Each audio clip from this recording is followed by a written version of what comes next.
ನಾವು ಯೋಗಾಸನದಲ್ಲಿ ಶಿರಸಾಸನ, ಎಲ್ಲ ಆಸನಗಳಿಗೂ ರಾಜ ಶಿರಸಾಸನ. ಈ ಶಿರಸಾಸನ ಮಾಡೋದ್ರಿಂದ ನಮ್ಮ ರಕ್ತ ಚಲನೆ ಎಲ್ಲವೂ ಮೆದುಳಿಗೆ ಹೋಗಿ ಅಲ್ಲಿ ಒಂದು ಕ್ರಿಯೆ ಜಾಸ್ತಿ ಆಗೋದಕ್ಕೆ ಹೆಲ್ಪ್ ಮಾಡುತ್ತೆ. ಇದನ್ನು ನಾವು ಎಲ್ಲ ಯೋಗಾಸನ ಆದಮೇಲೆ ಕಡೆಯಲ್ಲಿ ಮಾಡಿದ್ರೆ ಚೆನ್ನಾಗಿರುತ್ತೆ. ಇದು ಹೇಗೆ ಮಾಡೋದು ಅಂತ ನೋಡೋಣ. ಇದನ್ನ ನಾವು ಮೊದಲಿಗೆ ಅಭ್ಯಾಸ ಮಾಡೋರು ಗೋಡೆ ಸಪೋರ್ಟ್ ತಗೊಂಡು ಮಾಡಬಹುದು. ಅಭ್ಯಾಸ ಆಗಿರೋರು ಹಾಗೆ ಬರೀ ನೆಲದಲ್ಲಿ ತಲೆ ಇಟ್ಟು ಬ್ಯಾಲೆನ್ಸ್ ಮಾಡ್ಬೋದು. ಕೈಗಳನ್ನು ಈ ರೀತಿ ಇಟ್ಕೊಳ್ತೀವಿ. ತಲೆ ಭಾಗವನ್ನು ಆ ಹಸ್ತಗಳ ಹತ್ರ ಇಟ್ಟು ಅದಕ್ಕೆ ಸಪೋರ್ಟ್ ಕೊಡ್ತೀವಿ. ತಲೆಗೆ ಹಸ್ತಗಳನ್ನು ಸಪೋರ್ಟ್ ಕೊಡ್ತೀವಿ. ಈಗ ನಿಧಾನವಾಗಿ ಕಾಲುಗಳನ್ನು ಮೇಲೆ ತಗೊಳ್ತೀವಿ. ನಿಧಾನವಾಗಿ ಮೇಲೆ ತಗೊಳ್ತಾ ಹೋಗ್ತೀವಿ.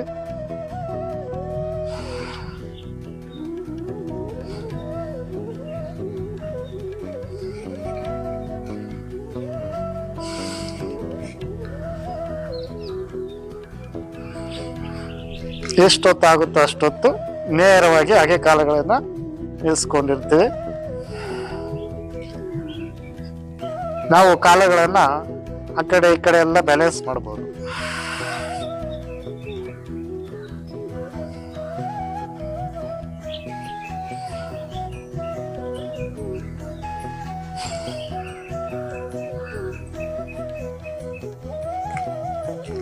ಸರ್ಕಲ್ ಮಾಡ್ಬೋದು.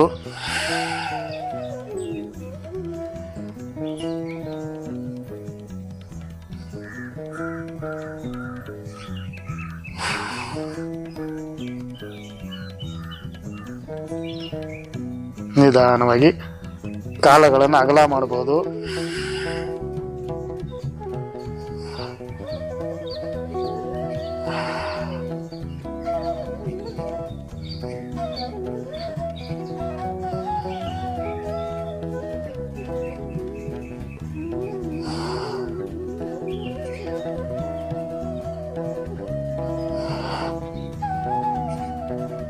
ಯಥಾ ಸ್ಥಿತಿಗೆ ನೇರ ಕಾಲುಗಳನ್ನು ಮಾಡ್ಕೊಳ್ತೀವಿ.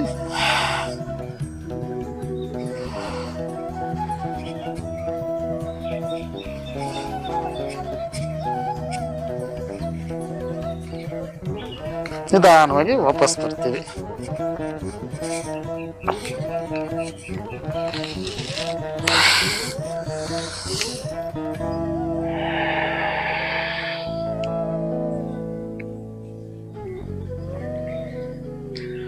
ಇದನ್ನ ನಾವು ಮೊದಲಿಗೆ ಅಭ್ಯಾಸ ಮಾಡುವಾಗ ನಾವು ಒಂದು ಗೋಡೆ ಸಪೋರ್ಟ್ ತಗೊಂಡು ಅಭ್ಯಾಸ ಮಾಡಿದ್ರೆ ತುಂಬಾ ಚೆನ್ನಾಗಿರುತ್ತೆ.